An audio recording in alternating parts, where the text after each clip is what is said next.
I'm Jess Pierce. I guess that's a good way to start. I do a lot of things in the wine industry, but it's been a long journey to get there, and there's been a lot of people that have been very influential in that. When I started thinking about doing this interview, I initially went to a timeline of like, okay, what has my life been like? What are the big events that have changed who I am and created who I am as a person? And really, it came down to people more than anything. Who are the people that have guided me in the directions and steered me the ways and given me the advice that have brought me to this place? And there was a long list of people that really stuck out. So I'm just going to tell you my story kind of through a timeline of the people that have influenced me. Perfect. I'm from Baton Rouge, Louisiana. So I grew up in a college town, which definitely relied heavily on football, on food, on music, on parties, about an hour outside of New Orleans. So we spent a lot of time there as well, and it was definitely that very southern camaraderie of big food events, and not really about wine at all. The people were drinking beers or cocktails, things like that, but I didn't grow up around wine. I grew up in kind of a conservative Christian household, so wine was a little more taboo. Drinks were around, but it wasn't something that was celebrated, and it was something I kind of shied away from. I didn't start drinking until I was 19. When I got my first job outside of high school, I was going to college at LSU. I started immediately out of high school, Louisiana State University, and I thought I wanted to be a writer. So I started going to school for English and took some writing classes, and that wasn't really where my interest ended up going. I ended up taking some art classes and got really excited about that. So I ended up in the studio art department in photography and sculpture, doing a lot of work with my hands, a lot of really interesting building projects, a lot of sculpture projects where I was doing metal casting and things like that. And I thought that was super interesting. I liked really seeing something from an idea on paper to a tangible three-dimensional object, and that was really exciting for me. Photography was definitely a way I leaned as well, and just really enjoyed kind of capturing an image and telling a story behind it. The story was always very important to me as well. When I was in college, I was supporting myself through college, fun jobs, donating plasma, just selling smoothies at the Smoothie King. That was a big part of high school into college for me. And my mom was seeing this hairdresser for her hairdos, and her hairdresser was like, oh, we need a hostess at this restaurant where I work part-time. And so my mom called me, and she was like, hey, this girl I know wants you to be the hostess at their restaurant.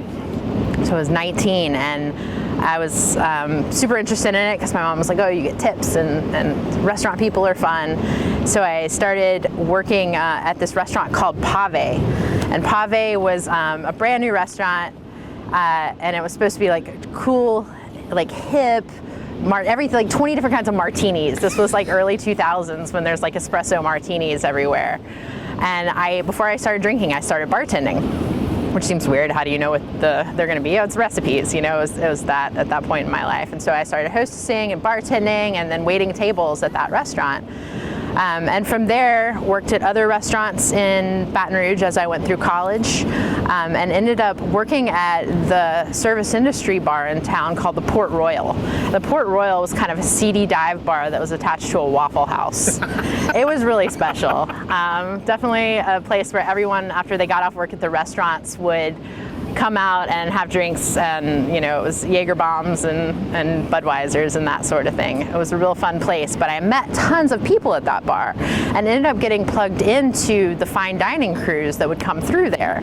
So these folks that worked at a fine dining French, like 20-seat restaurant that was kind of the most high-end restaurant in town, they came in one night and they asked for something they didn't think I knew how to make. I forget what drink it was, but it was like a Boulevardier or something, and I've always loved Campari, so I happened to know that one, and it wasn't super common for that bar. And they were like, oh, we need a bartender at our restaurant. Do you want to start working there? I was like, yeah, sure, I'll come see you tomorrow. Meanwhile, I'm still like 20 years old at this point. I'm not old enough to drink, but you could bartend in Louisiana at that point once you were 18. So I started working at this fine dining restaurant, started learning about fine dining service and hospitality, and got my foot in the door in that world in a way that was really interesting to me. It was a little restaurant called Brant's Maisonette, and it was like Swiss chalet style French cooking. A really interesting chef that, you know, threw knives across the kitchen and screamed at people, and kind of iconic guy, French training. But I liked that world, and I liked the food that was from there. It wasn't like our southern Louisiana, like seafood boils and barbecues. It was pretty food. It was like delicate food, and it really captured my attention. Definitely just selling, you know, a lot of, you know, just generic wines though. The wine program wasn't super great there, but the food was really on point. That evolved into a Fleming's Steakhouse, which opened in Baton Rouge, and I got hired on the opening team of Fleming's at the steakhouse, and they do a really intensive opening like training program for their opening trainers or their opening staff. And I got trained by this woman named Marion Optahar, who was a Dutch master of wine. This was before I even knew what a master of wine was. And she put us through this really intense wine training, and we did service training, and it was the first time I've really been trained to do something like that and learned the technical parts of fine dining. It kind of winged it at the smaller places, but this was a little more precise, and it was really eye-opening for me in the way that people could have careers in wine the way that she did. I thought she was so interesting. She was just smart and bold and focused and really approachable in a way that I had not seen in a lot of wine people as well. And I like that approachability in her. And so I started bartending there as well, and I would taste along with the buyer from that restaurant because I was always behind the bar setting up. The wine reps would come in, I'd taste through the wines, and I got really excited about wine at Fleming's. They had a program of, it was 100 wines by the glass that were offered. They had this crazy argon system in it, and it was really impressive. And I got to taste through the wines really regularly, and it blew my mind. I mean, these were really interesting flavors that I didn't realize could happen with wine. You know, when I was growing up at home, it was beer, it was cocktails. When we had wine, it was kind of a jug of Franzia that had been on top of the cabinet in the stove like area. And we would just have like a little red wine with dinner, and I was like, oh, I guess I just don't like red wine, but it's because I wasn't drinking delicious red wine. So that really opened my eyes to what wine could be. And I had finished college at that point, and I kind of always knew that I wanted to live somewhere else. I knew that Louisiana wasn't the end-all be-all for me, but I wasn't sure where I fit in to the world. But I did know that I really liked food and wine, and then the idea that could be something that I could focus my life towards was a possibility. So I started thinking, if I was going to move, where was I going to go that I could do something in food and wine and live in a cool place as well? So I started thinking about it and looking at all of these different wine regions. And I kind of did it through the lens of that job at Fleming's when I was tasting wines. And the wines from Oregon that we had were Domaine Drouhin, Sokol Blosser, and Domaine Serene. Those were the only three that I think we could get down there, and you know, this was 2005.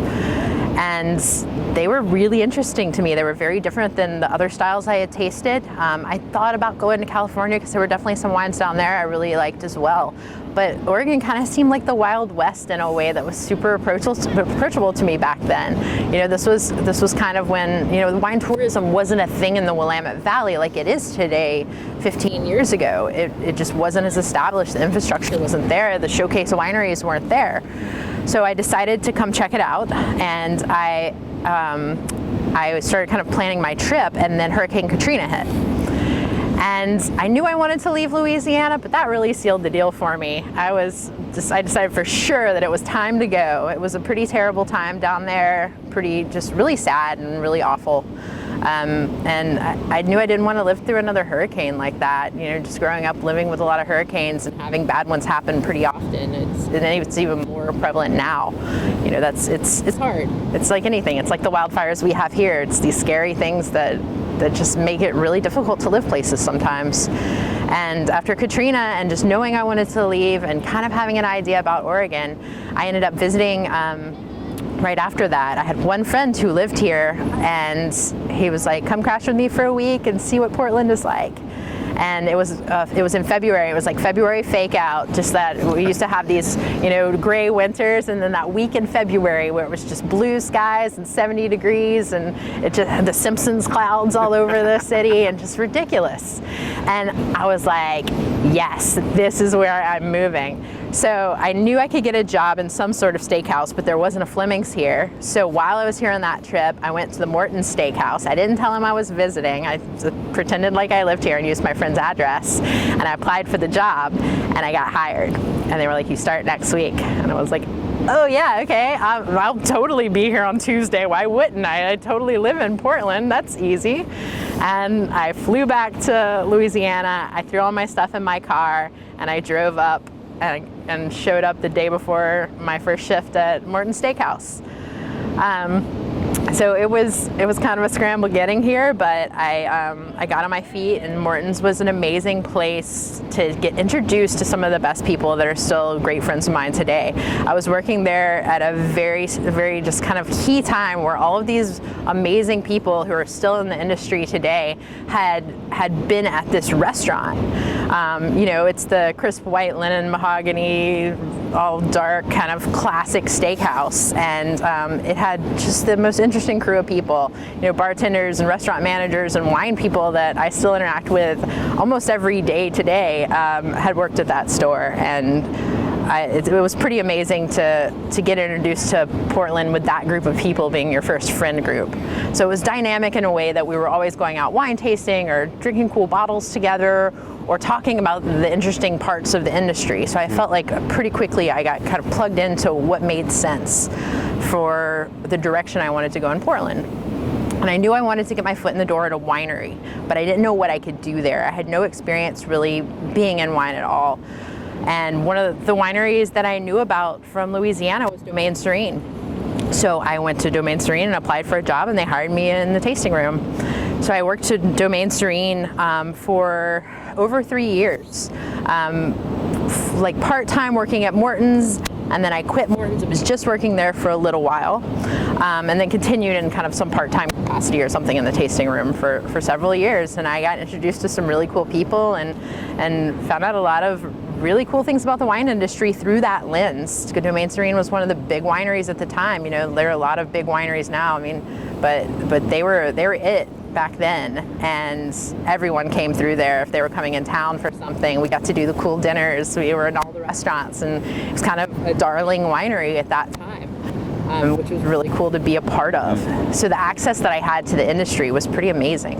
And I remember the first summer that I worked at Domaine Serene, it was probably my first summer in 2007, they were like, hey, we have this extra ticket to this thing, do you want to go to it? And I was like, yeah, sure, what is it? And they were like, oh, it's a salmon bake at IPNC. And I was like, cool, yeah, I like salmon, I'll go eat.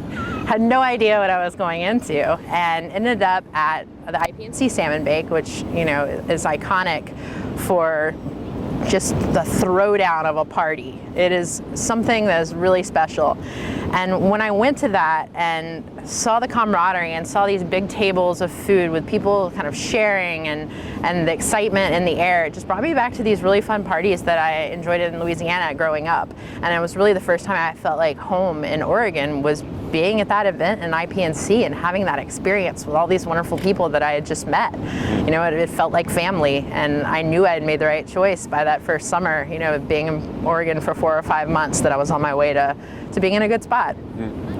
So it was just after that summer, kind of the summer season ended with wine tourism, and I was going to go back into restaurants, but I'd been in the fine dining steak world for a long time and had kind of started immersing myself in more of a Portland way of life. I knew I wanted to work somewhere that was a little more sustainable than beef all the time, a little more tight knit, a little more local, a little more family run, but still wanted to have that really cool hospitality experience. But I didn't really know a ton of people that were outside of the restaurant world, didn't know where I wanted to be. So I was looking around on Craigslist, and I saw this idea for a new restaurant that was coming up. They didn't really say what the concept was, or it wasn't open yet, but they were looking for a staff, like, come apply. And it was one fall day, and I just met these guys at a coffee shop over at Albina Press in Portland. And it was Jason French and Ben Meyer who started Ned Lud Restaurant. And we hit it off right away. It was a quick chat, because I think I actually had to go work in the tasting room that day. It was a Saturday morning or something like that. I was like, I'm on my way out, guys. I'm just saying hi. But I remember meeting them and being like, hey, so I don't want to, give people a spiel when I go to the table. I want to just talk to them. I don't want to have to cover my tattoos up. I want to be me. I want to be real in a place, and I want to be excited about the food and wine that I'm serving. And I was like, that's what I got. If y'all are interested, give me a call. I got to go to work. And I got a call from them later that day, and they were like, you're hired. I'm like, what am I hired from? They're like, we don't know yet.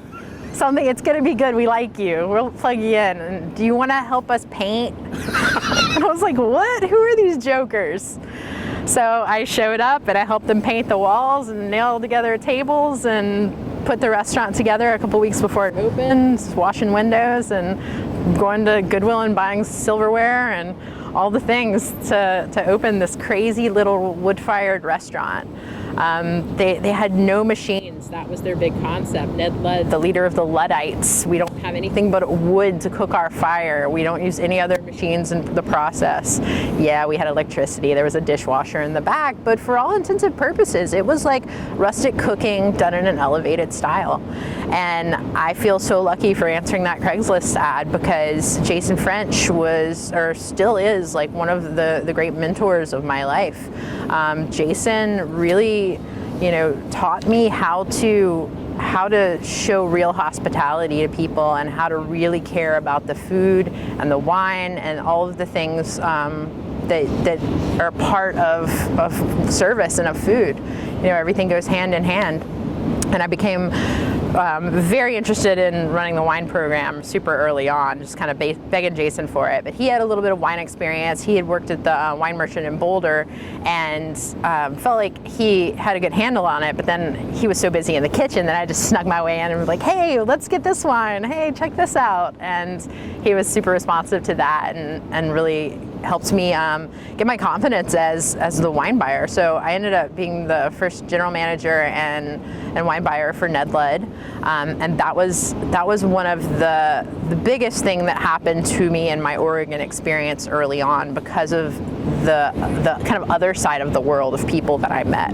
All of the farmers, all of the ranchers, all of the growers and the makers that I know today were kind of from that foundation. It was a very salt of the earth kind of situation, and I feel like that perspective that I got from Ned Lud really changed the way I thought about a lot of things in life, not just food and wine. It just really made me appreciate, growing things. Growing things wasn't something that I did, when I was young. We didn't have a garden, and we had a garden in the back of Ned Lud, and I would, go water the garden and pick some weeds before my shift and things like that. And it was just a part of that whole process, and it was really something to get that perspective, and really change what I was thinking and what I wanted to do.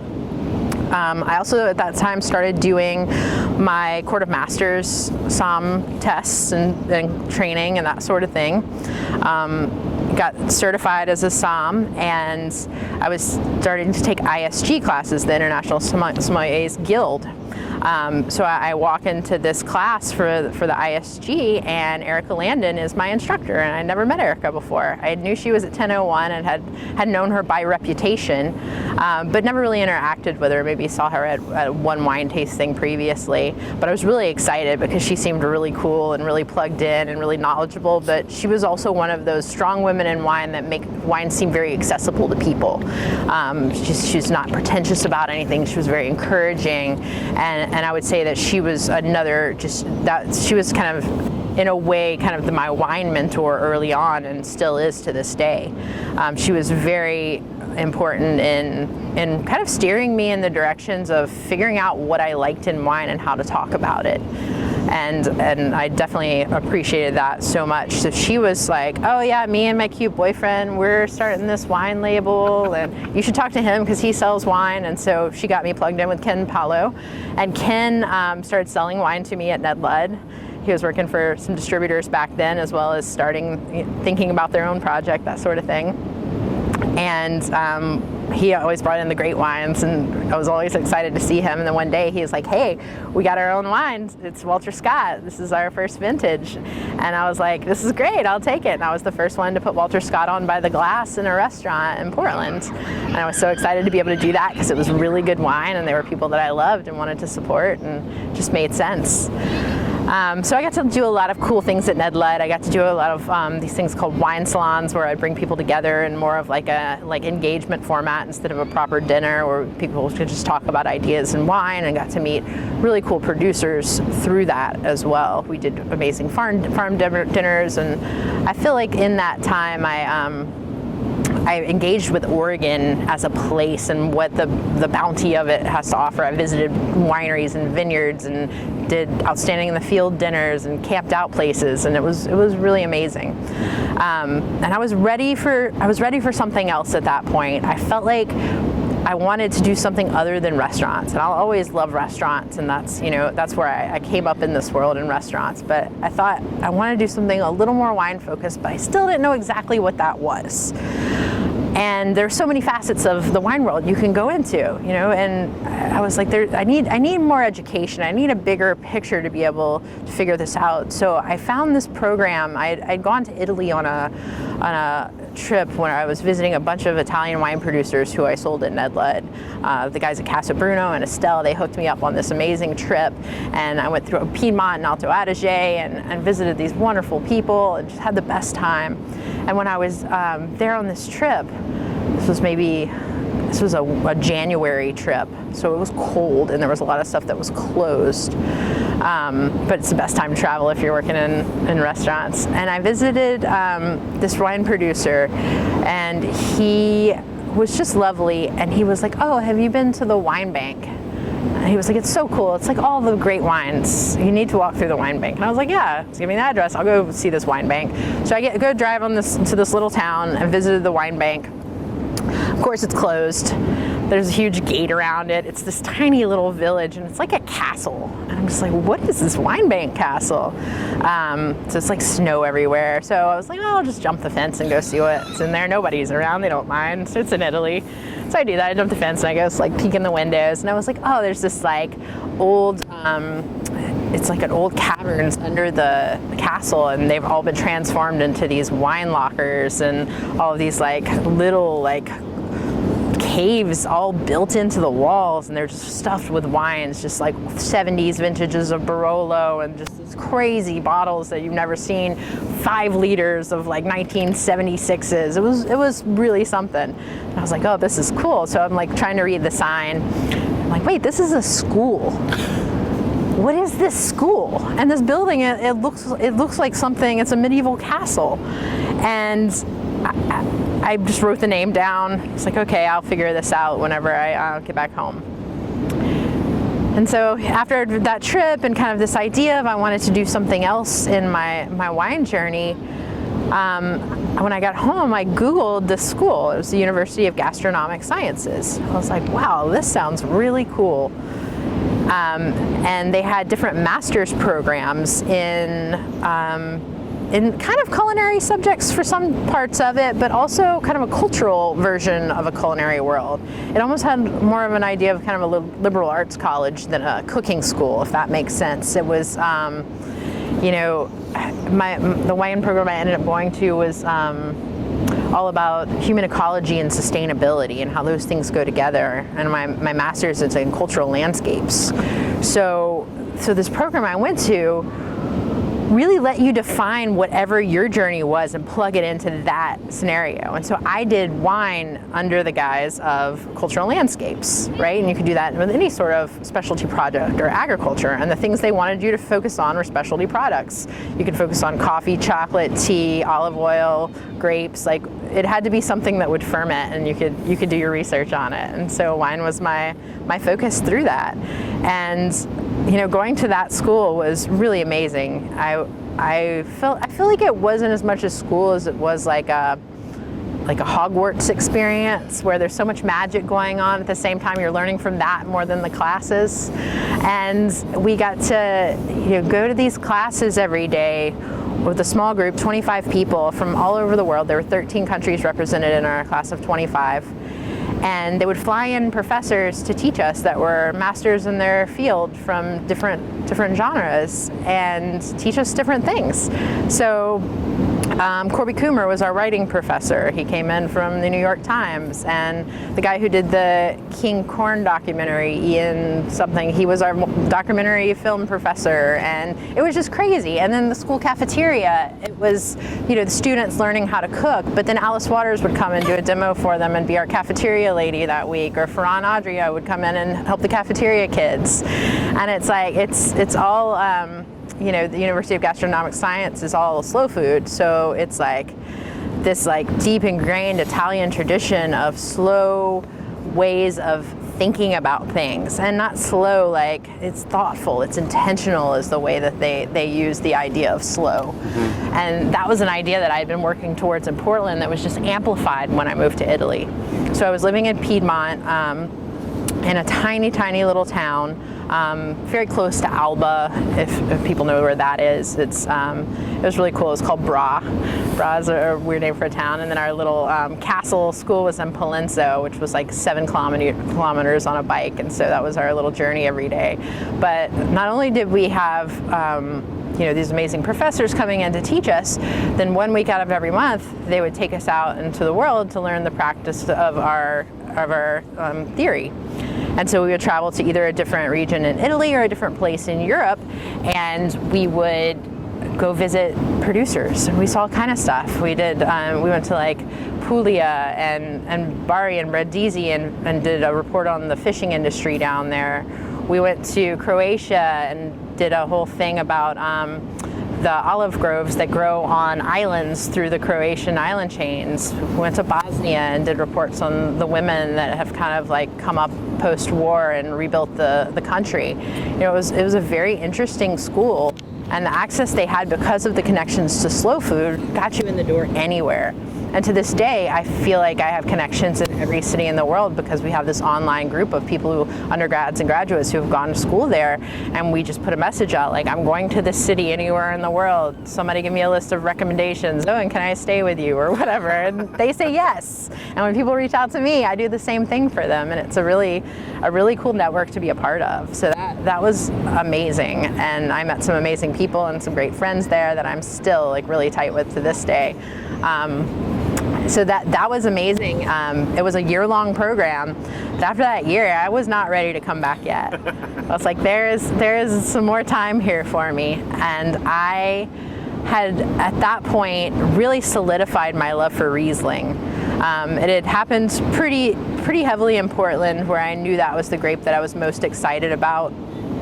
And I was looking at everything in wine through the lens of Riesling. That's kind of how I work with things in my brain. It's like, okay, I'm going to study wine, but I'm going to study wine based on this idea of like this particular grape, so I can focus in on it and really learn a lot about this one thing and specialize on this one thing. And I had previously, because of my connections at Ned Ludd, done a lot of work with Brooks Winery. Janie was an amazing person to be in the Riesling world alongside. She's just a dynamic and smart, and just really, she was really a great mentor to me as well early on in my Riesling days, because she's so good at connecting people and networking and that sort of thing.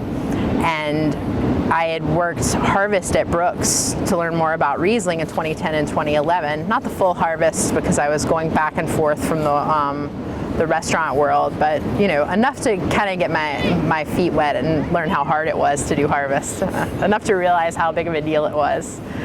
And so because of those connections with Riesling and with Janie, and through my time in kind of the Riesling world before I got there, I had connected with Ernie Lozen from Dr. Lozen, and he was always a great friend to me. So when I started thinking about wanting to stay in Europe, I knew I wanted to do something with Riesling. And I got in touch with Ernie and I said, hey, can I come be an intern for Dr. Lozen while I'm in Europe? Because I had to do an internship for my master's thesis. So that worked super well. I was like, I need to go somewhere for 6 weeks and write a research paper, and it'll be January in Germany. How does that sound? He's like, come on over. So after leaving school in Italy, I went from Piedmont to the Mosel. I lived in a tiny village called Vingeroer, which was over the hillsides from Erzig, where the Mosel River is located. And there's the iconic winery on the river, and then there's the bigger place where they produce a lot of other stuff too. And so I was living in a little apartment above the winery, and had a little bicycle that I would ride my bike to, go get provisions or go sightseeing or go taste wines or whatever. And it was January and it was cold and it was really snowy. But luckily, this was 2013. They had done ice wine that year. So the day that I arrived in January, they were still pressing ice wine. So I was like, perfect, this is great. We're still in harvest. So I helped finish the 12s, and I worked in the cellar and just a tiny bit in the vineyard, but mostly in the cellar work to see how all the wines were finished in kind of the late winter and early spring, because that's such an integral part of Riesling work. And that time was really cool, just seeing these iconic old producers. I got to visit so many interesting people that were just making beautiful wines in these 100-year-old barrels in the traditions they had been doing it for decades, for centuries. It was really cool.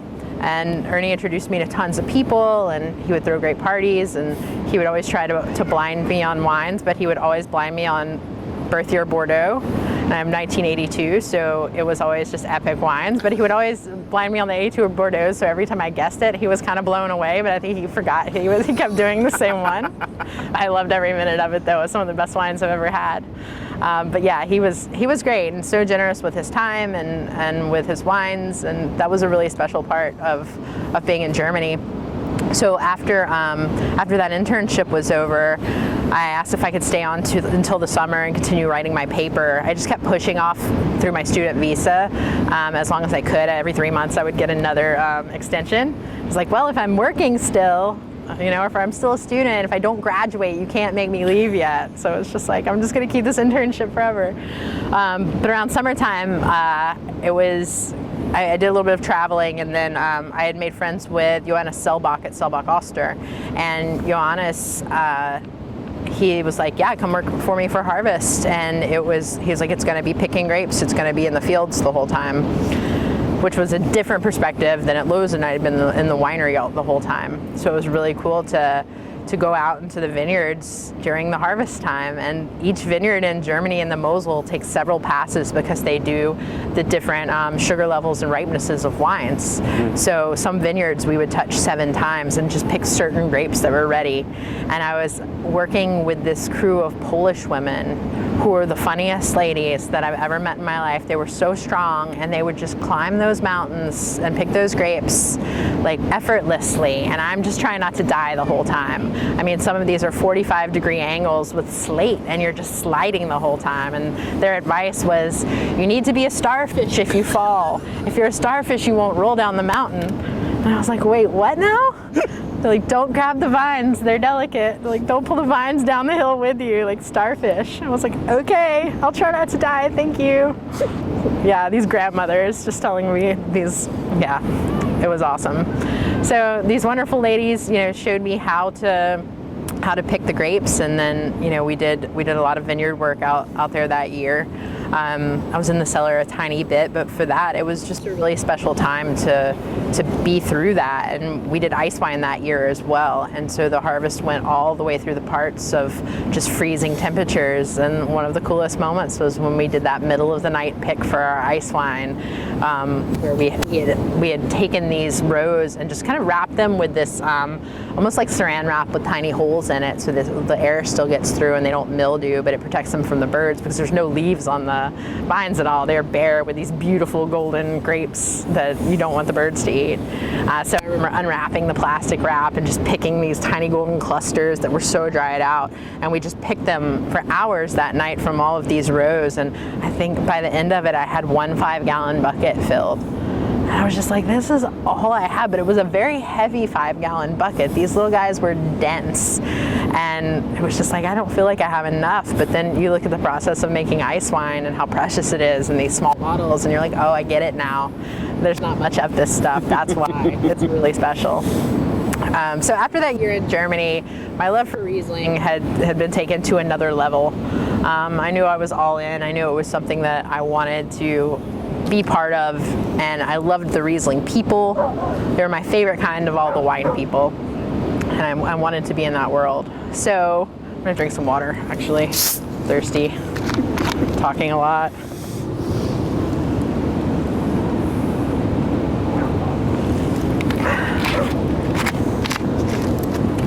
All right, so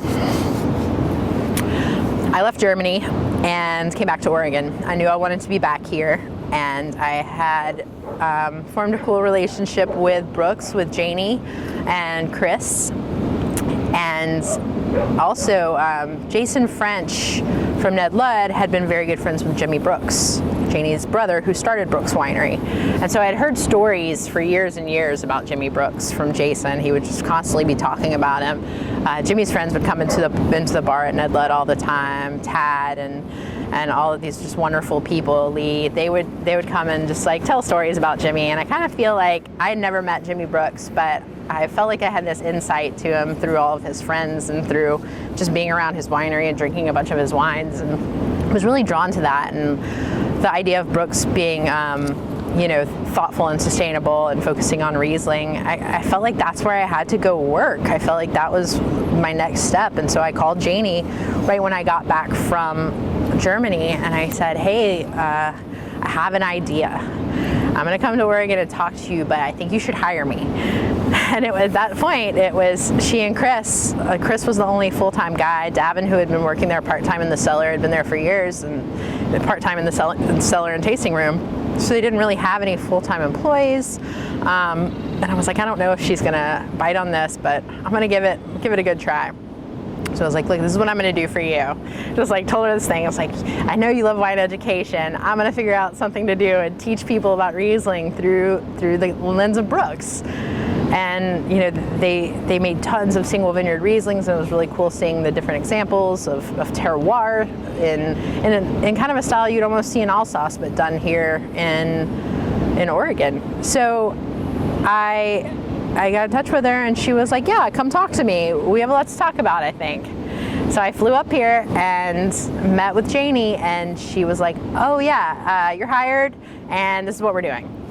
We're building a new winery. I was like, oh, okay, cool, that's amazing. She was like, you're gonna kind of be boots on the ground here while we build the winery. I'm gonna be, still doing national sales and back and forth, and Chris has to keep doing the winemaking, so like, let's work together and do some stuff. And so I didn't know exactly what my role was, but I was like, okay, yeah, I can do whatever. I can work in the tasting room, I can help make wine, like whatever needs to happen.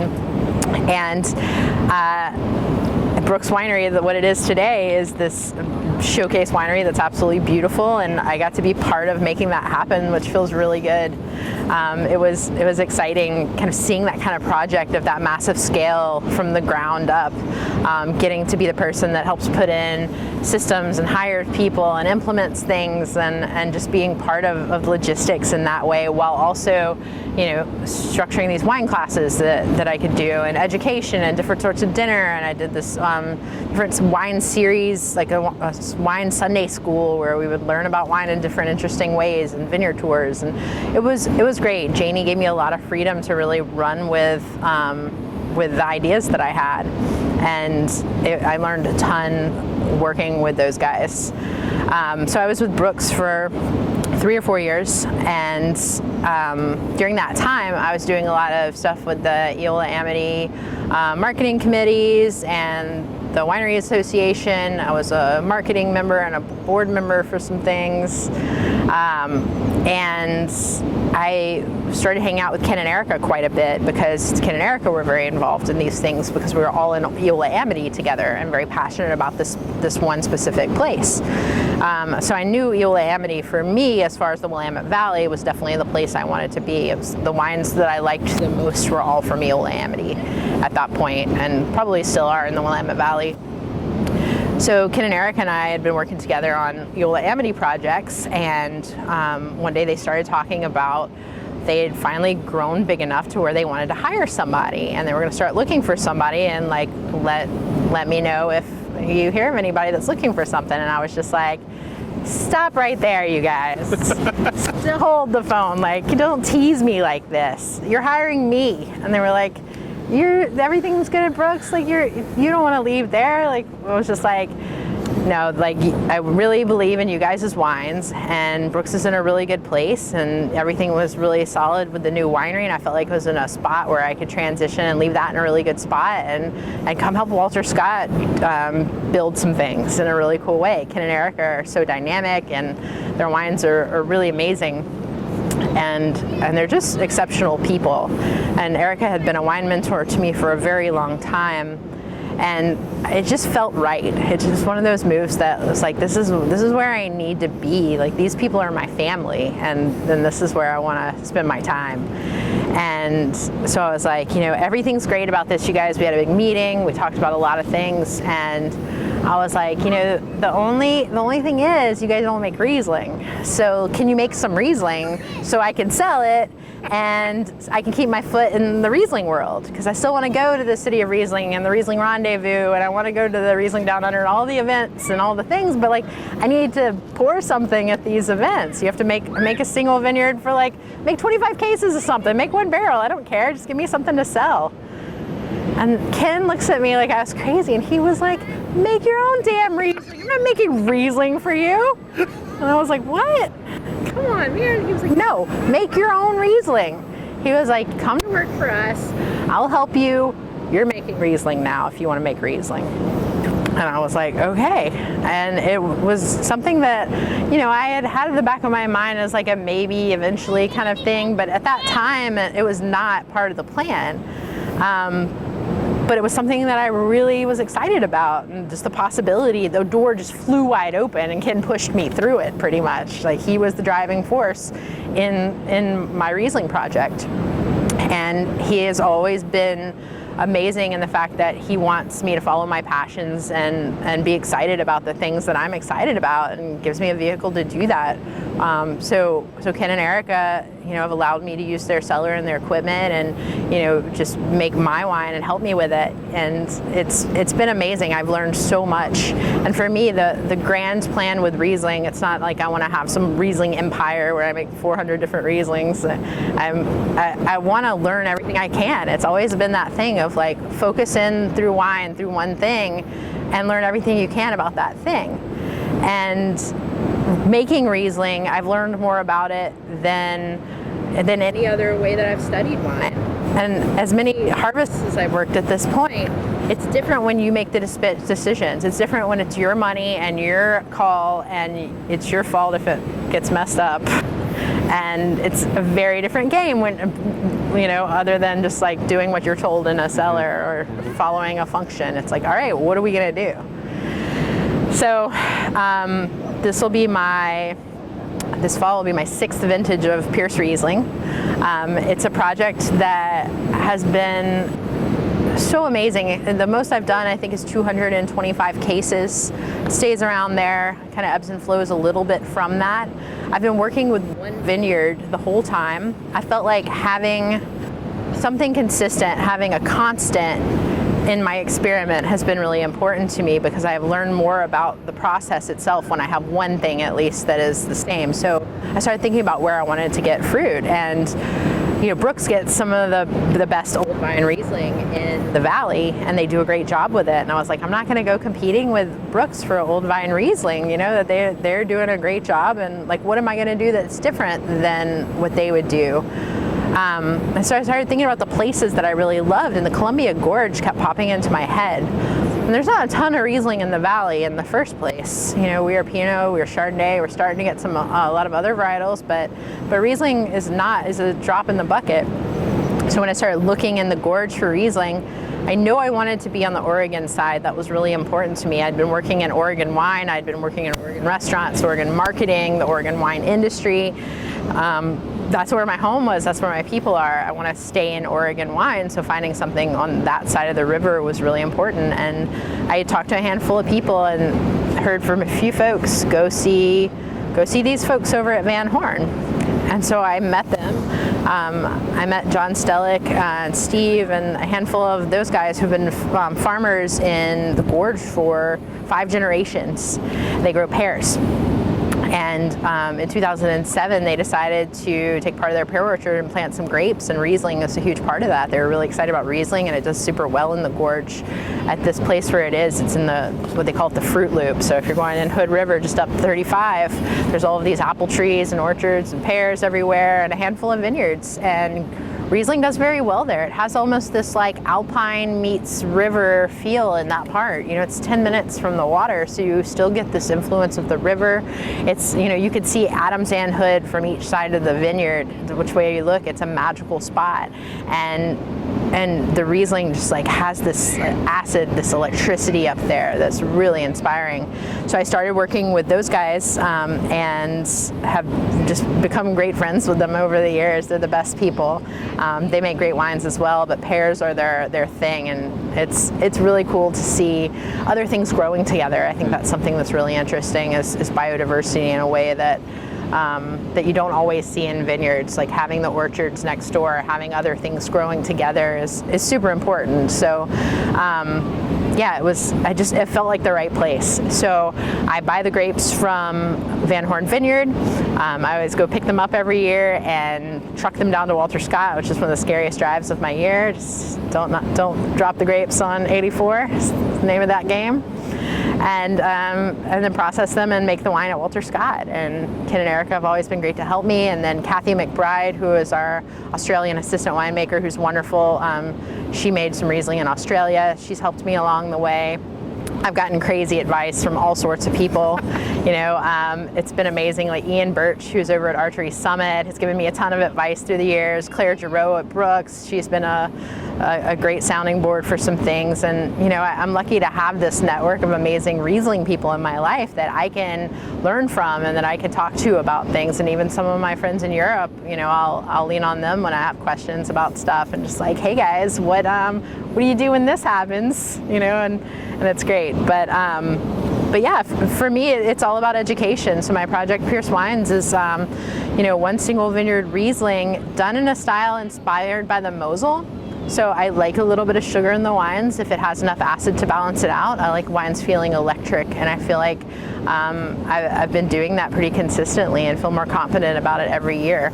I've started doing some experimental stuff, which, I mean, the point is continuing to learn. So that's what I'm doing. And this year I've got a 350 liter barrel with 60 gallons of lees from 2019 put in the 350 liter barrel with 2020 Riesling. And so I'm doing a 1 year extended barrel age with no stirring.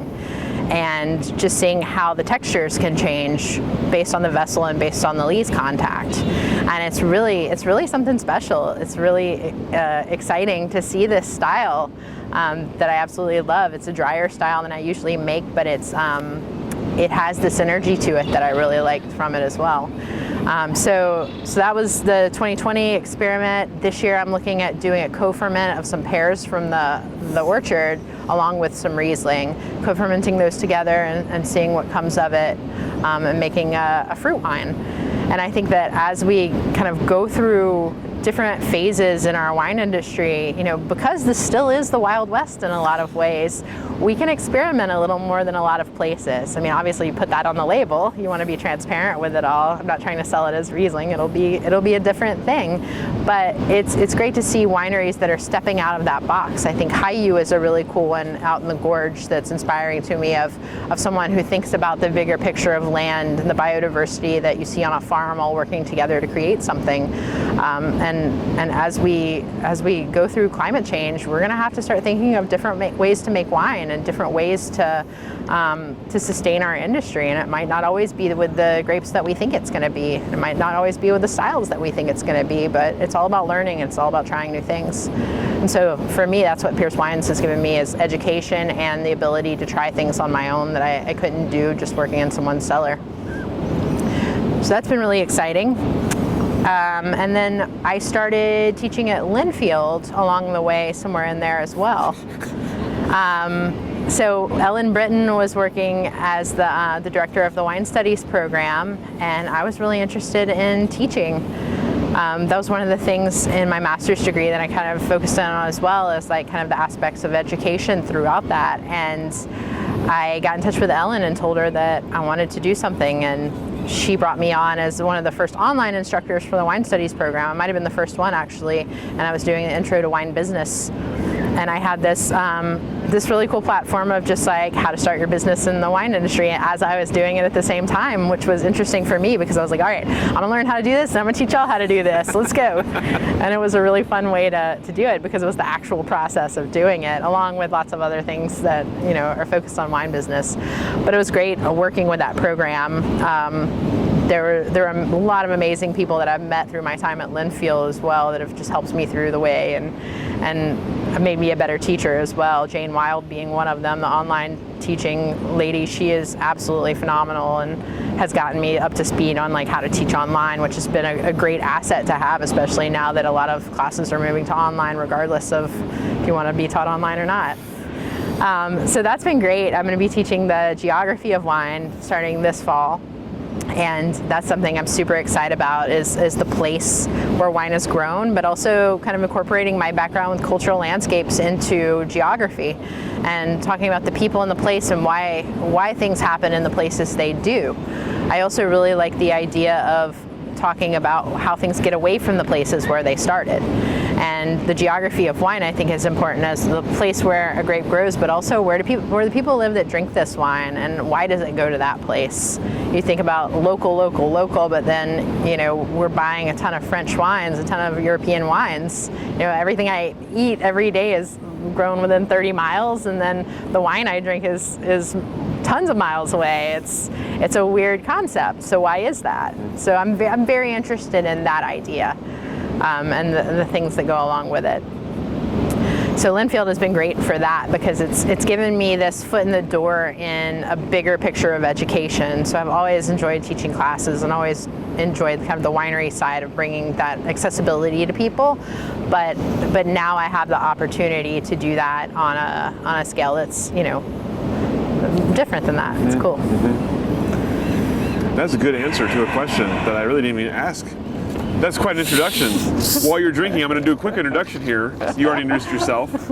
My name is Rich Schmidt. It's August 12th, 2021. It's 100 and some degrees in the valley today, so Jess had the amazing idea of meeting here at the Oregon coast. So we're here at Rhodes End State Park, Lincoln City, doing this interview, sitting in the sand with the ocean in our back. Not too bad of a day. So I'll take you back a little bit. You answered most of my questions already, but I want to back up a little bit. I want to talk about wine education for you, your actual education in wine, because you went through it a lot of different ways. You had restaurant training, you had formal sommelier training, then you had winemaking training.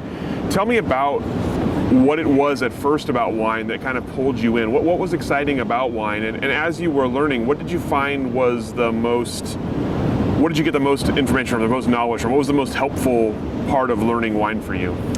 The most helpful part about learning wine for me was travel and tasting in the places and meeting the producers and going into their cellars and putting their wine in my mouth while they tell me about their lives, about why they're in the place they are, about when the cellar was built hundreds of years ago. Like, that's one of the coolest parts. And still to this day, going to wineries where you get to taste with the people who are making the wine is really educational.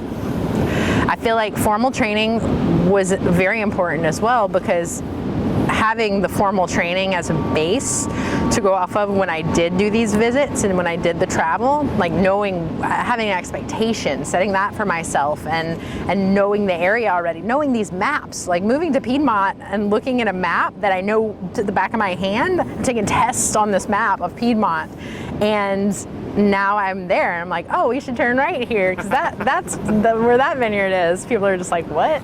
It's like, well, I don't know, you memorize maps and stuff, it's cool. But yeah, having that formal training and then actually going to the places, like having those hand in hand were pretty epic for me. I went through the Court of Masters up to my certified level. I started doing the ISG, International Sommeliers Guild, and I got my diploma in that. And then I moved on to the WSET. And so I'm at my diploma level of WSET right now. I took a pause during COVID and haven't started back up yet, but I'm halfway through that diploma program. And I'll probably start it up eventually, but it's just not super high on the list right now. I feel like I have a lot of things that I'm learning right now, and I'll just put that to the side while I'm doing more practical stuff and probably ebb back and forth because that's the way I've usually done things in my life. You talked about some of the things that excited you about wine. I'm curious, why wine instead of food or something else? Why was wine, and even specifically Riesling, the lens you chose to kind of explore the world through? You can't help what you like. You can't help what you gravitate towards. I mean, everybody's got some weird things about them, and Riesling's my weird thing. Maybe some other things too, but one of them. Riesling was unlike anything I had ever tried in my life, unlike anything I had ever tasted. Like it can be so many things. It could be dry, it could be sweet, it could be sparkling, ice wine, it could be anything. You could do anything with Riesling. The versatility of it, and it's delicious in every aspect. And people joke around a lot that Riesling's kind of a starting point for people that are drinking wine because it's sweet and kind of accessible. And then you go through your phase of you get into the other whites and you go into the reds, and then you get into your big reds, and then you circle back around, and next thing you know, you're drinking Riesling again. And I feel like that's, for me, it was true in a little bit of that path because I did follow that arc, but then the whole time I was still drinking Riesling. When it was something that's like, okay, I'm tired of studying for this test, I just need a glass of wine, I grabbed a glass of Riesling. It was the thing I gravitated towards subconsciously sometimes even. And the people that I gravitated towards happened to be Riesling people. Maybe I'm putting myself in their paths because I'm drinking their wine, but it was a relationship that was symbiotic with the Riesling world and me for a long time. And yeah, just the friends that I started drinking wines with early on in my wine drinking were drinking Riesling too. So it was a beautiful introduction over time that just stuck with me. And I don't know why wine in general. I mean, probably the same reason, it's one of those things that you can't help where you gravitate. And I had thought about going into food a little bit more, but food for me was a little bit different. I grew up in a household where my father cooked a lot, and it was big parties. He would do big seafood boils. Everyone would come over every weekend and hang out for days, and it would be barbecue, and it would be one thing after another, these big presentation, kind of low country but delicious food events that everybody we knew just came over and ate for most meals. And so I wasn't really part of the cooking when I was growing up. We didn't really go to restaurants. It was always my dad cooking. For certain things we would go to restaurants, but not in general. And so I was always the one that was prepping vegetables for my dad and cleaning up the kitchen. And so it made me not want to be involved in cooking because it was just a chore. I enjoyed eating, but it was cooking, it's just cleaning and all of this prep, but I wasn't doing the fun part. And so whenever I got out of when I left my parents' house and started living on my own, I was working in restaurants. So I ate family meal at the restaurants. I'm a poor college student. It's like, I'm gonna eat my biggest meal of the day at 4 p.m., standing up next to a trash can with 5 other people. And that's how I lived my life. I worked at Smoothie King, so I drank smoothies every day. And that was fine. I would just drink smoothies all the time. That was my life. And then it was when I moved to Italy, I started thinking about food preparation a little bit more. But I lived with 2 chefs. 2 chefs were my roommates, so they would do all the cooking, and it was back to me cleaning and prepping. I was just like, oh, this sucks. But when I moved to Germany, I was in this little village. There were no restaurants. I was by myself, and I was just like, oh, I'm hungry. What's gonna happen? But I had been around food, so I was like, well, I know how to make food. I could put this together. And I really started cooking for myself when I lived in Germany. And I cook a ton now. That's something I really enjoy. That's a huge part of my life. But it's more of it's not a chore at all. It's something I really enjoy, and really enjoy feeding people as well. And I think that comes from kind of my Southern upbringing as well. Just like, oh, you came over, here's food. I'm gonna take care of you now. But yeah, food just never seemed like the career path for me because I feel like I really got into cooking later in life. So you had an impression of wines from Oregon from your work in restaurants, but I'm curious, when you got to Oregon, what was your initial impression of the industry here as you got to know people and see the place and see the wines? What did you think about the Oregon wine industry that you had kind of entered into? One of the things that really stood out to me in the Oregon wine industry was the all ships rise with the tide kind of mentality that I had not seen before in an industry that was competing with each other. Especially at that time when I moved here in 06 or 07, there were not as many wineries, but everyone had to work together because we were all trying to fight for the same thing. We all wanted more people to visit. We all wanted Willamette Valley to be an important wine region.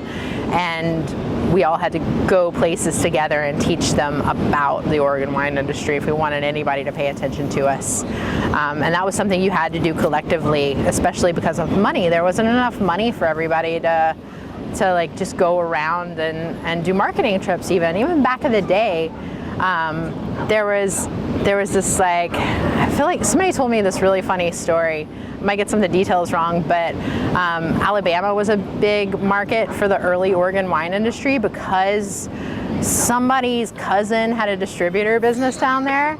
So collectively, some of the Oregon wine industry guys would go down and sell their wines together, and they would do this tour called Two Dicks and a Dave. And it was, the pioneers of the Oregon wine industry going down to Alabama and selling Oregon wine back in the 70s and 80s. And that was such a cool story to me because I was like, these guys who are working completely against each other, you're making the same thing in the same place. You're going to go sell your wine next to each other across the country? What's wrong with you? But they did that collectively, and they shared people information. They showed people like what Oregon can be, and it was such a cool thing to have that collaboration that people hadn't seen before. And I felt that when I first came down here, I had so many doors open to me by people that were just excited about me wanting to be engaged in their industry. Just like, oh, you want to come taste? Like, come on, let's do this. Enthusiasm. It just went such a long way with my enthusiasm for it. It was contagious. Just everybody was excited to be here, excited to be learning, excited to be sharing their wines, and it felt like we were all doing it together. So that was one of my initial impressions of the Oregon wine industry. And I mentioned that IPNC, the first salmon bake I went to, that was a big example of that. After the dinner part of the salmon bake was over, just walking around and having people coming up to me with magnums and 3 liters and just like, hey, taste my wine. This is really cool. Like, thanks for coming out. I was just like, where am I? This is awesome. Who are these people? Adult Halloween. Exactly. It felt like it. It really did. So yeah, those initial impressions have gone a long way with me. I know our industry has changed a lot. But you still see that sentiment pretty deep rooted here. I feel like even with a lot of the newcomers, they've done it right and kind of come in from the inside and hired within with people who know the industry. And I feel like our industry is stronger because of some of the pillars that we have that have been here for a long time, just kind of waving that flag of camaraderie. Yeah, and there is competition, of course. As the industry grows, it always gets harder, and there are more politics involved. I mean, that's with anything. But in the grand scheme of things, we're just little. We can still be a cool community. So obviously, you had kind of seen wine from every angle, from consumer side and from educated side, and you got into making it, you got into hospitality, all of that. Did you have?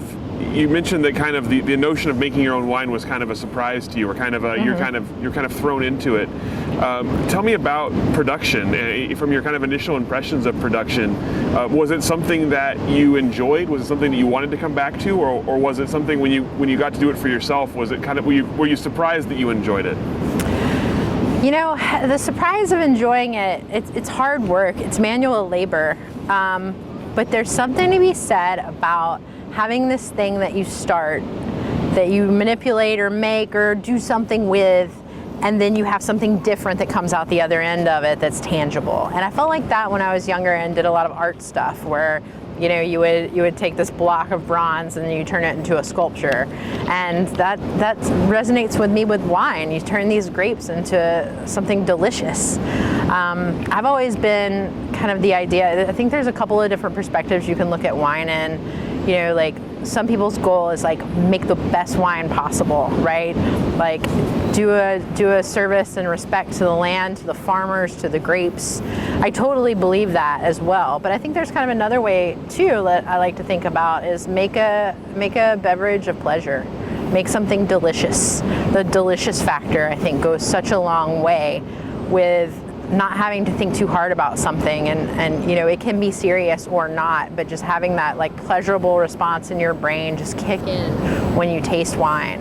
And that has always been my goal with wine. And it might not be the best wine in the world. In fact, I know it's not the best wine in the world, but I think it's absolutely delicious. And I get really excited when I drink it. And I've seen other people have the same reaction. So that for me is a reason to continue, because it has that just instant gratification of like, wow, I did this thing and I made it and it's fun and it's so good. But the process of doing it is really difficult. Harvest is hard. It's hard on your body. Over the years, I'm almost 40 now, and I can't do the things I used to do, 11 years ago when I worked my first harvest. It's a different world out there, but I think the thing about it is when you're actually doing that sort of work, you get so satisfied by having this end result, even from day to day during harvest. It's like all of a sudden there's this mountain of grapes just looming over you, tons deep, waiting for you to process it.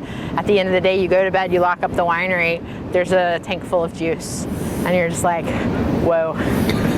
That I did that today. That feels really good. On some days I do wine club software and spreadsheets all day, and it's not satisfying in the same way to click your spreadsheet at the end of the day after you filled it up.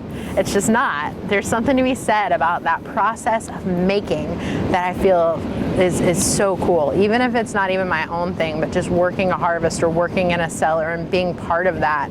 And then even later on drinking that bottle and being like, oh yeah, that's so cool. Like, I'm in there somewhere. Maybe not literally, maybe. How's our battery? It's good. Good? Okay. So we obviously do a lot of these interviews, and we talk about Pinot Noir an awful lot, as you can imagine, and the kind of its sort of inherent challenges and all of that. We don't get to talk about Riesling a whole lot. So tell me about Riesling as a producer. What is it? What are the challenges of making it, and what is kind of the philosophy you've developed about? I mean, you've talked a little bit about kind of what you want the end product to be. Yeah. What is the kind of the philosophy you've developed about making it the way you want to make it? My philosophy is, don't try to do anything crazy until you learn the basics, right? Like, I need to learn how to technically make good wine first before anything else. And so I mentioned using this one vineyard as the constant, right? So I have this thing that I kind of have an idea of what it's going to come in as. I know kind of what sugar I'll be dealing with, kind of how this Riesling acts in fermentation. I don't add any yeast to my wines, and so it's it's a native yeast thing, but also it's the last thing to come into the cellar, because Riesling ripens later than Pinot and then Chardonnay that we do at Walter Scott. And so, sometimes even weeks after we're done picking, I drive up with a load of Riesling, and it's like, oh, clean the press again, it's time to go. We're pressing down, pressing off the reds, and Riesling comes in the house. So there's a lot of ambient yeast going, there's a lot of action in the winery, and so it never has a problem taking off. I do a barrel ferment, so I'm usually doing 8 barrels of wine. They'll take off ferments at different rates, and then all behave very differently.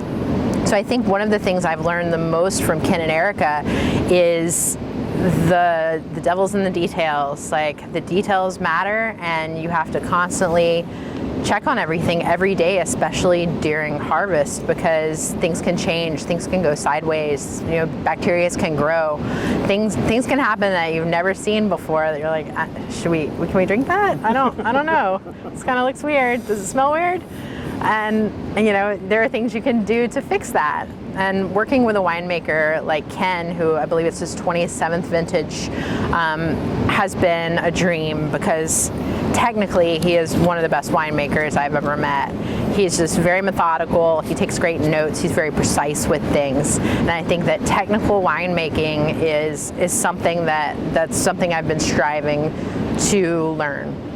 I want to learn how to do it right, and then I feel like I can riff off of that afterwards, like almost like a good jazz musician or something like that. You get your basics down, and then you can start the freestyle.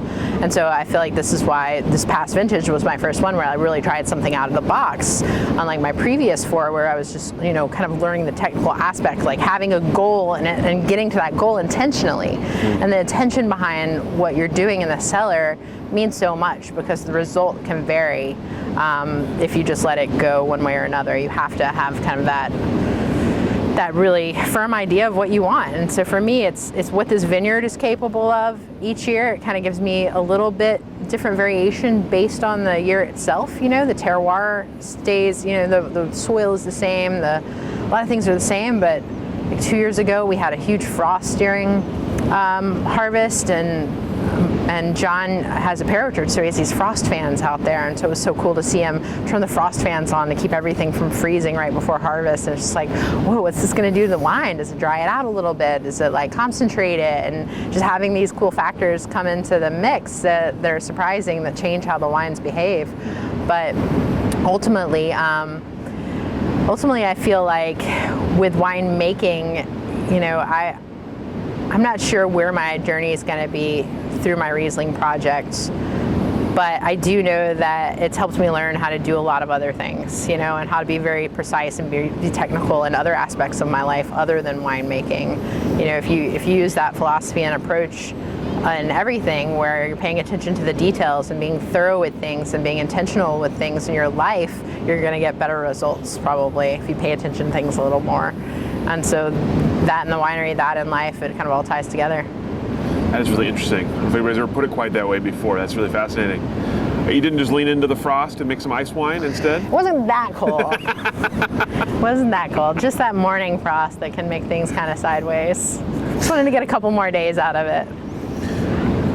So with your own brand, once you decided to start making Riesling, tell me about the all the things that go into that of deciding on a name and deciding on a label and kind of the ethos and the presentation of the brand. Sure. And what it looks like now. Is this what you anticipated when you started the label? This is not. I had an interesting turn of directions as I've been working with my Riesling. So naming it Pierce Wines, Pierce is my last name, and I thought it was very fitting because with some wine thing that we went to, maybe a Riesling rendezvous, a lot of people just call me by my last name, by my Pierce. And somebody was joking around when we were drinking one night, and they were calling me Piercing Acidity or something like that. It was like we were just coming up with stupid nicknames. It was silly. But I was like, yeah, and I was like, ooh, that'd be a cool name for wine. I started thinking like Piercing Acidity, but then I was just like, that's a nerd joke. That's not something you put on a bottle of wine. And I was like, but my last name is kind of good for that idea of like Pierce. It's like this like thing that Riesling does as a verb almost with how it presents on your palate. It has this driving acidity, this precise laser kind of focus to it in a way that pierces. So I was like, it works. I'm just going to use my name for it. Plus, who doesn't want their name on a bottle of wine, right? As a purely egotistical thing. So I started, having choices to make. And I'm a 200 case producer. Guess how many choices I get? Like 3. And the whole part of the process, right? Like I don't get to make huge decisions. I don't get to tell people how to farm their vineyards when I'm buying, 8 tons of fruit or something like that. Like I don't get to make those big calls, but I do work with a grower who's amazing and is interested in what I'm doing. So he can work with me to try to have the best outcome for what I'm looking for, which is really cool. So working with that vineyard was a big choice because I get to work with somebody who likes what I do. So that's one choice that I got to make.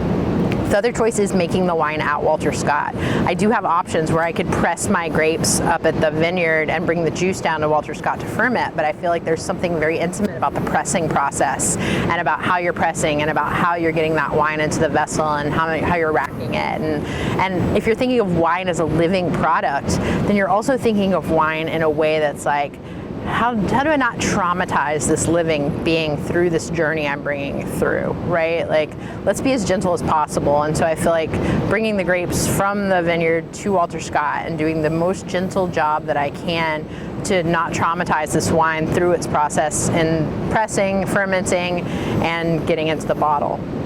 The other choice that I get is if I ferment in steel versus wood, and I've really liked neutral wood for the most part. I finish in steel sometimes, but I've done barrel ferments from Kinzel Chardonnay barrels for the most part, and I really like that interaction of a little bit of the oxygen, how the barrel kind of breathes with the wine as it ferments. I think that's super cool, and texturally I feel like it gives it a little more dynamic feel. The last thing that I get to pick is the packaging that my bottle goes into. I traditionally started working with Chinese glass 750 milliliter Hock bottles, which are the long slender neck Riesling bottles that I'm sure you've seen. And recycling is what it is. It's a lot of chemicals and energy to turn glass back into glass. It's a pretty dirty process. And so it's not something that I've always loved, but like, what do you do instead, right? I don't want to make box wine. Like, I'm not sure what to do. I thought about, everybody got crazy with the cans, but aluminum is a dirty source material when it comes down to it as well. And still we recycle, and there's that. And so one day I popped into Cooper's Hall to say hi to Joel, and he was really excited that day about something. He was just like, hey, we need to talk about something. And he shows me this bottle of rosé that they bottled for a one-off project for something called Project Trevor, which was a fundraiser, and I think it was a rosé that they bottled up. And they were bottled in 500 milliliter refillable crown cap beer bottles. And I was like, what's going on here? And Joel tells me that the beer industry has taken up the refillable bottle program, and they are using these bottles that are a little bit thicker glass that can be run through a sanitation machine 25 times and not recycled. You recycle them at the end if they get too worn, but they can be reused. And that process was really exciting to hear about, that somebody was doing it. And so I was like, well, why isn't the Oregon wine industry doing this? And I started doing a little research into it, and I realized that years ago, someone tried to do it in the Oregon wine industry, and there was a lot of pushback because there was a whole idea that people wanted AVA-specific bottles. There are some AVAs that have like a crest or like want a certain bottle shape, or you have your classic Pinot style bottle. And if we all had to use the same bottle, which would have to happen early stages of refillables, it'd have to be a standard size bottle to run through these machines and clean them. People didn't want that. They want to have their unique stamp on their stuff. So there's pushback early on, and it was a more difficult idea when this first started. But I was like, well, I could use this bottle for my Riesling. I'm a producer who really only sells in Oregon and makes a more ready-to-drink style of wine, so it makes sense under crown cap in this bottle for what I use it for. I talked to Joel for a while about it and looked into the logistics, and I decided to start bottling my production in 500 ml refillable beer bottles. So my first vintage to do that was my 2019 wines. I bottled them on March 10th of 2020. I don't know if you know that date very well, but that's when COVID started. It was that weird time where we were just like, wait, does anybody have a mask? What's a mask? Something's going down, something's happening. And I had like a 5-person crew of my buddies, and we hand bottled in this little 6 at a time bottling cart these 500 ml bottles it took us a whole day to get 200 cases in the bottle. It's kind of a pain in the butt, but it's totally worth it. And I was like, okay, I have this weirdo bottle size. Restaurants don't have glass pours anymore. Like, I don't know who I'm gonna sell this to. Like, we'll see what happens. The world's ending. But it turned out this was the most exciting bottle size that you could have during COVID, because this is a bottle that you could shove in your backpack, climb up a mountain, go to the beach. You don't need a glass, you don't need a corkscrew.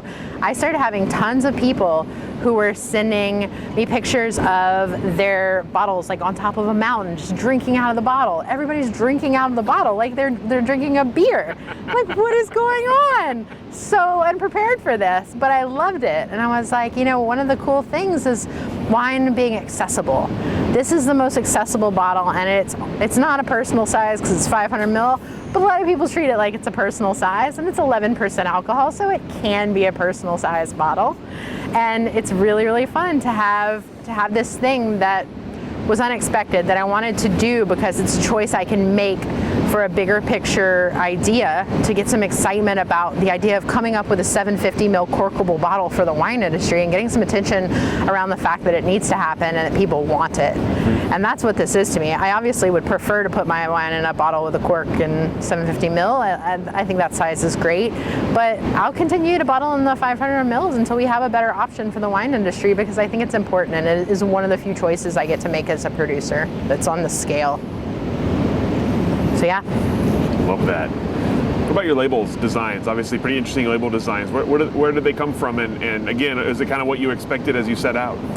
So whenever I first started my label, I obviously decided to go with my name, and my mom had a nameplate necklace, a lot like this one, that she wore all the time. And I was like, you know what, I'm gonna do a nameplate necklace as my label. I think it'll be really cool. My buddy Sean O'Connor, who was my assistant manager at Ned Ludd, who now runs Kex, he is also a graphic designer, and I was like, Sean, I got no money for this, but I need you to make me a label. I'll give you plenty of wine whenever I get some wine. He's like, all right, fine. So Sean designed my label for me, and you know, just he is super talented and came up with the right font and everything. And my mom's necklace was different than this, but whenever I got my label started, my mom sent me this necklace. She had it designed based on the label, so now I wear this around and branding my own wine. But yeah, so I feel like it's gone really well. I feel like for me, it's a little bit more modern of a label. You know, it's a gold chain with a black background.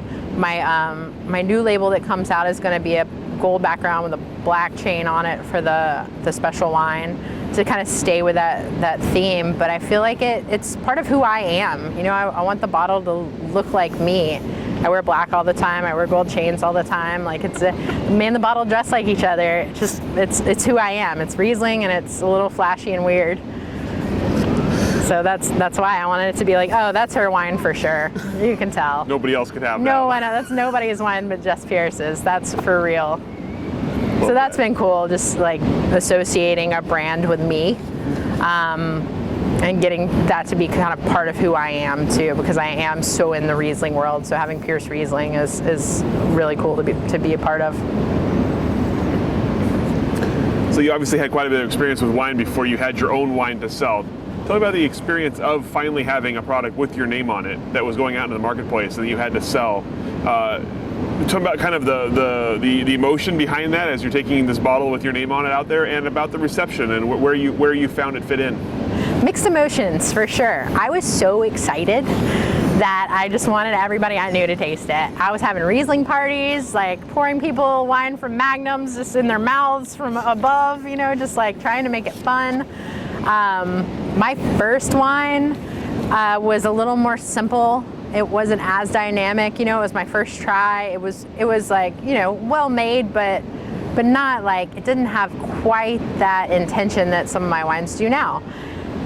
And I remember thinking I just wanted it to be like a little bit more prickly. I'm like, Ken, what can we do? And he was like, well, we can sparge it with a little CO2 before we bottle it, just like kick it up a notch for that. So it wasn't quite like chocolatey or Vino Verde, but it had this spritziness to it that game changed it as kind of a party wine.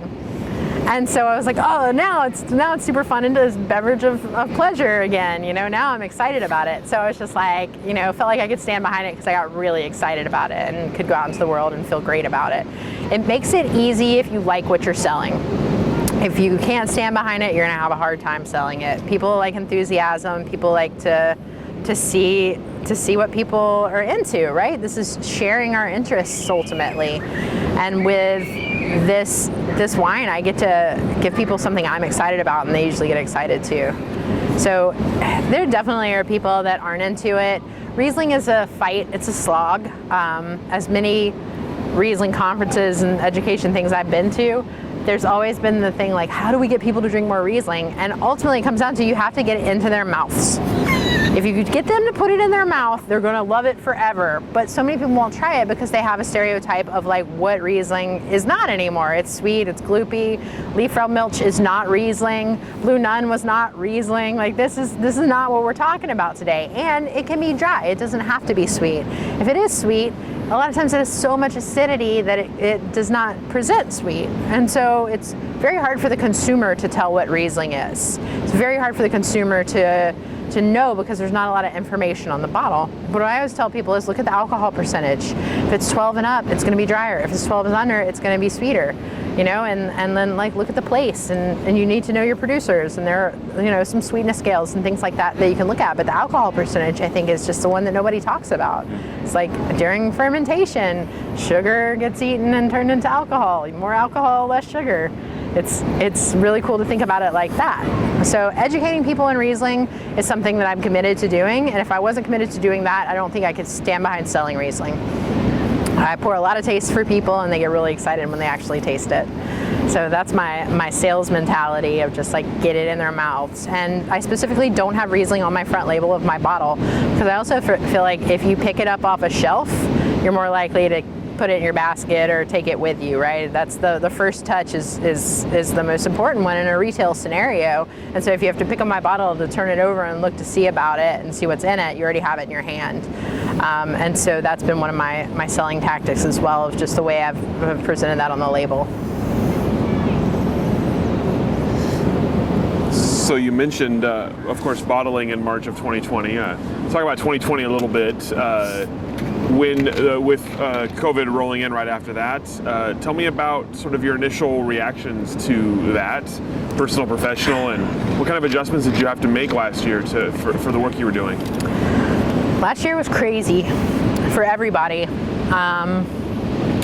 It was really, really hard. I feel like I got very lucky in the fact that at my job at Walter Scott, Ken and Erica committed to keeping me on, and so I didn't have a feeling of job insecurity.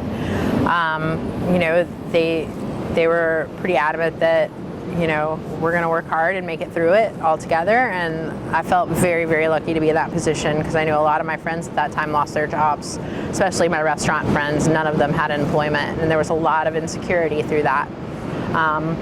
Food insecurity was something that I felt like, just like, what if we can't get food? What if we can't go to the grocery store? I remember, you know, when we were in Hurricane Katrina, going to the grocery store and there wasn't any food on the shelves, and then like that flashed back to me and I was like, is this that? And then you want to go into hoarding mode and you're like, no, I don't want to be a hoarder either.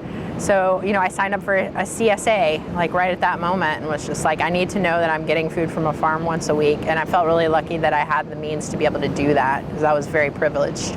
But that right there, just like knowing I have a job and knowing that I have food were the two things that like, okay, I can get through anything because I have like the people around me that I need to have around me, and we're all gonna eat some food, and like everything else will work itself out. So having that support system was super important at that time. But then it was like, how are we gonna sell wine? Right? Like how we can't see people. Like my job was to go into the wholesale market. I do all the sales for Oregon for Walter Scott, sales and deliveries. And it's like, how do you sell wine and deliver wine in a plague?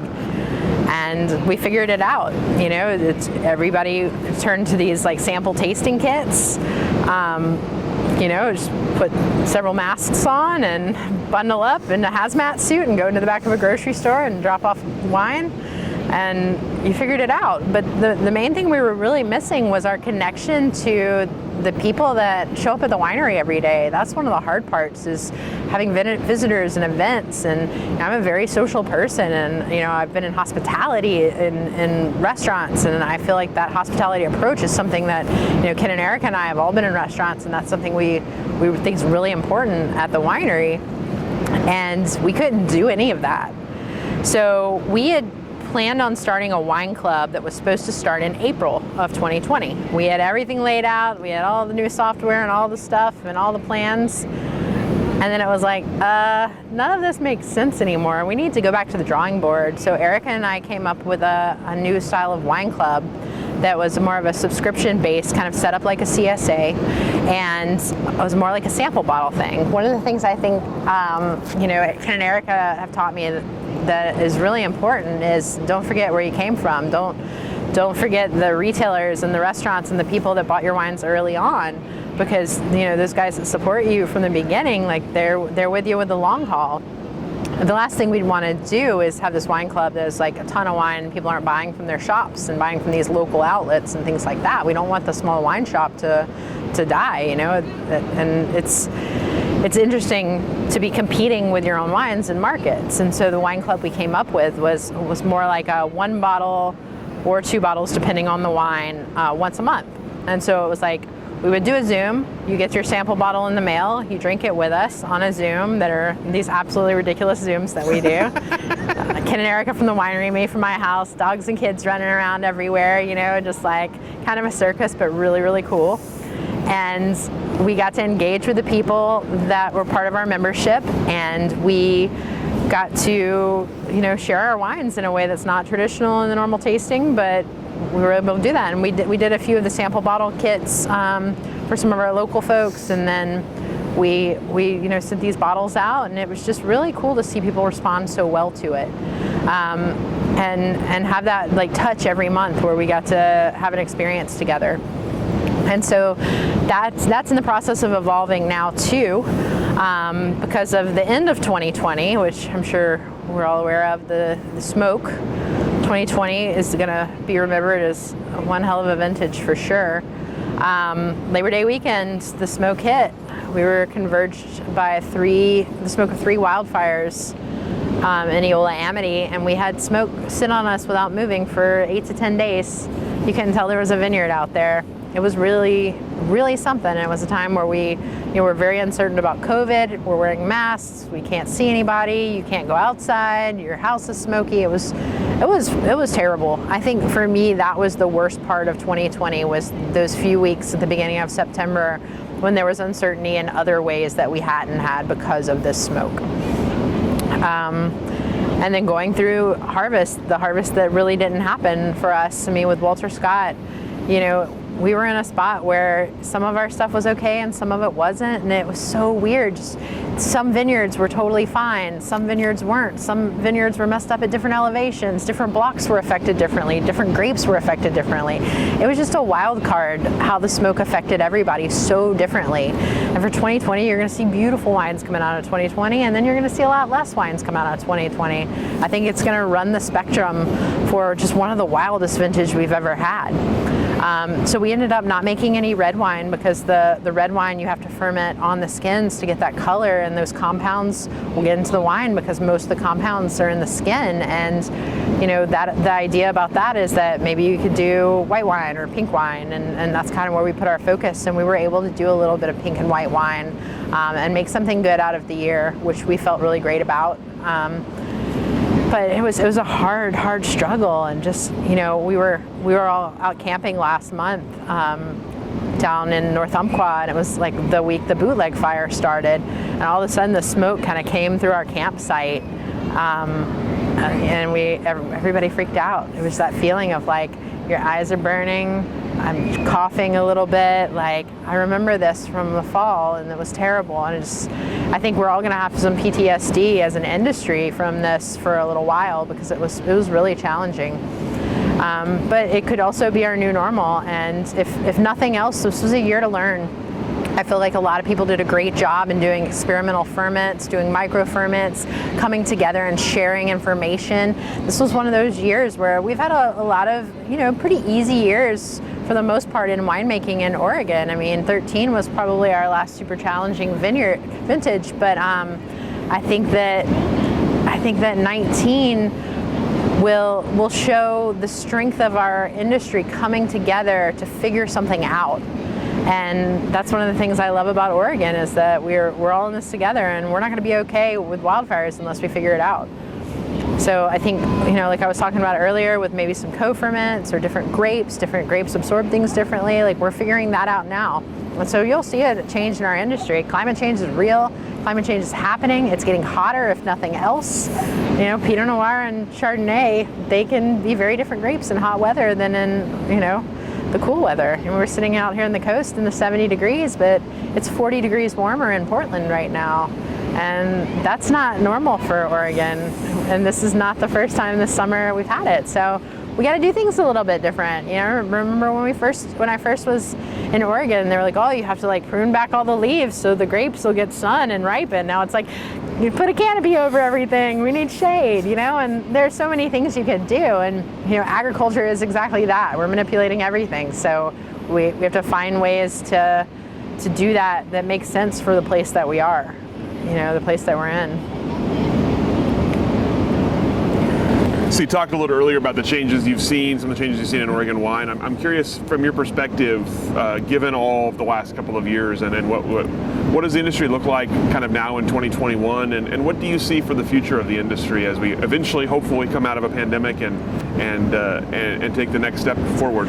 I feel like Oregon and the Willamette Valley specifically is now on the map on an international scale for the first time. You know, like we've just got PGI status, which is a protected status that they use in Europe. Napa and the Willamette are the only two in America that are recognized, and that, I feel like in a way we kind of made it, right? Like we all have been working for this, of recognition of people. You know, when you talk about Oregon, like, can you point to it on a map? They can now. They couldn't before. No one could before. I don't think I could before I moved here. But yeah, going to a grocery store in the Midwest and walking in and seeing Willamette Valley Pinot on a shelf. That's where we are right now. And that is because some of these bigger brands have come in and started making wine, you know, and I think Jackson Family is the one that's kind of the big example for me of like, we had an outsider coming in that people, you know, were kind of nervous about. Jackson Family, it's like, wow, this Kendall Jackson, it's this huge winery, like what's gonna happen? Our industry is ruined. And it's like, well, now I see high quality wines being sold around the country with the name Willamette Valley. Again, ships are rising with the tide. If you really believe that mentality, then when people come in, and especially when they do things right and they work with the local people and they acknowledge the history of what's been done in the place and they work with it instead of against it, it can be really something. And our industry has grown a lot over the last 10 years. It's, you know, really, really crazy to see that much growth within an industry and also that much success at the same time. Like people are doing well, they're making good wines. The wine quality is higher across the board because of the people that are here making good wines. And I want people to think of the Willamette Valley as a high quality wine region. And we have that now. Mm-hmm. So that's where the industry is, and we've been working towards that for 50 years, and we're there, but it's never over because look at us now, everything's changing. We get there, and then climate change, and then smoke, and then challenges, and it's like, okay, Oregon, you're good now. You think you're good? All right, let's see what you're gonna do now. So I think, again, we are the Wild West. We can do anything out here. All we have to do is come together and collectively decide to do it ultimately. And that's such a cool thing to be able to see. So I think with our industry, you're gonna see other grapes other than Pinot Noir planted. I think that Chardonnay is gonna have its real heyday. I don't think we're even there yet. I think Oregon Chardonnay and also Willamette Chardonnay, like, people that make it are really excited about it. A small kind of niche of consumers are excited about it. Restaurant people are excited about it. But not everybody knows about Oregon Chardonnay yet because we've been touting Pinot Noir for so long. I think Chardonnay is at the beginning of what is going to be exciting for it right now. The Willamette Valley is one of the best places in the world to grow Chardonnay at the moment. Chardonnay is a little more versatile in its heat situation as well than Pinot Noir is. It can be. And I think the real like cool white wine grape that's going to come out of Oregon is going to be Chardonnay when it comes down to it. Don't get me wrong, Pinot is our bread and butter, and I definitely love that. But you know, I think that there's some more exciting things that could happen here. I think you'll see lots of other varietals kind of taking their. I don't think Riesling will ever be like the dominant white grape of Oregon. But I do think that people know what it is and are open to it now in ways that they aren't, as well as other grape varietals. They're experimental. They'll drink out of different packaging. They'll drink grapes that they never heard of. There's more education to be had. As technology grows, there's more access to information. You could Google wines and find out about them. You can use different apps to get access to information. Wine is accessible in a way that it has never been in the entire world of wine. And because of that, people have more choices and more freedom to experiment, and different price points can alienate people too. And I think that, you know, other varietals can be a lower price point than Pinot Noir, maybe get your foot in the door with something You know, there's a lot of Gamay in Oregon. Well, not a lot. You're starting to see Gamay in Oregon. It's usually at a lower price point than Pinot Noir in some cases, and can get people in as kind of the gateway drug into Pinot or something along those lines. But there's there's possibility here, but there's also a lot of thoughtful people too. You know, you would say that like, oh, we just plant a bunch more vineyards of different grapes, but it's like, well, maybe grafting, maybe we've taken up a lot of land. Maybe we need to leave some forests and change some vineyards over to different things. Or, you know, I don't know what the answer is, but I know that some changes have to happen for sure. Because the world's going to change one way or another, so we got to keep up with it. Well, on that note, what's next for you as you look ahead? What's coming down the pike, both personally, professionally, looking forward to, and what are the kind of the next big milestones for you? Well, I'm planning on staying at Walter Scott forever, so hopefully they agree with that, because I'm never leaving them. In some capacity or another, I'll be working with Ken and Erica for a long time. They're my family, and they're wonderful, and I feel so lucky to be where I am right now with those guys. I love having my foot in the door in education, and I think long-term wine education in different aspects will be something that I move towards and continue to do throughout my life. I feel like travel is really, really important to me. That's something I missed terribly this year, and so I can't wait till that starts again, because I want to have these really engaging experiences of connecting with people through travel, through food and wine while traveling and that sort of thing. I've started sailing, and sailing I think is something that really interests me, and traveling the world by boat is an ultimate goal. And so I'm getting my sailing certification this spring, and I'm going to try to start doing some sailing in little increments and then bigger ones. And I think visiting people in that way might be the way of the future, because I can just take a boat places. So we'll see how that goes. But yeah, Riesling has always been my huge passion, and I will always be involved in that at some level.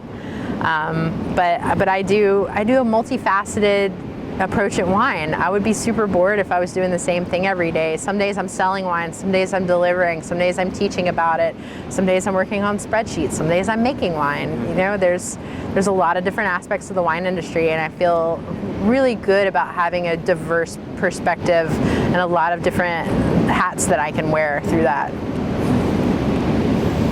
Kind of envisioning you like selling Riesling port to port as you sail around the world. Just have my barrels on the boat and just be tapping straight out of them. I think that's a great idea.